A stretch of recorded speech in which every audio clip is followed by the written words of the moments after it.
One of the most powerful things that I've learned as a psychiatrist is that if I want to build deep trust with my patients, I have to be willing to accept their anger. I'm talking both about the anger that I didn't deserve, the anger that was created for somebody else who couldn't accept that anger that then gets misdirected at me. But I'm also talking about the anger that I rightfully earned on my own by misinterpreting them or by missing the mark in some way. The thing that I've realized is that the strongest relationships and the most trusting doctor-patient relationships come after a long, steady relationship involving multiple ruptures and repairs. Sometimes I'm listening my hardest, but my understanding is lacking. When I upset someone, I have to be willing to say sorry and accept feedback and change. And I think one of the most important things about a therapeutic relationship is that there is a stability to it. Just because you get into a disagreement about something doesn't mean the relationship is over. And sometimes just being in a relationship like that, something where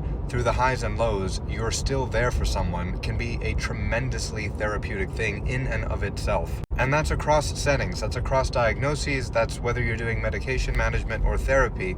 That is one of the most powerful ways to build a relationship. It's through these repeated cycles of rupture and repair. Sometimes the first visit is when that cycle begins, because the first visit may be the first visit with me, but for the patient, it's their fifth time trying to access mental health care and feeling like nobody has understood them or listened to them. I've learned that the worst thing I can do is say, "Oh yeah, I got it, I totally understand. Now how would you like to proceed?" Because that can be very invalidating. Instead, I have to be willing to really listen, to sit there and listen to what it was like for them to try again and again and again, and for whatever reason, not feel like it was working out. When I've demonstrated that I'm willing and able to receive that emotion, then there's a seed of trust there that maybe this individual is someone I can open up to and I can share with. Oftentimes, that's where the work begins.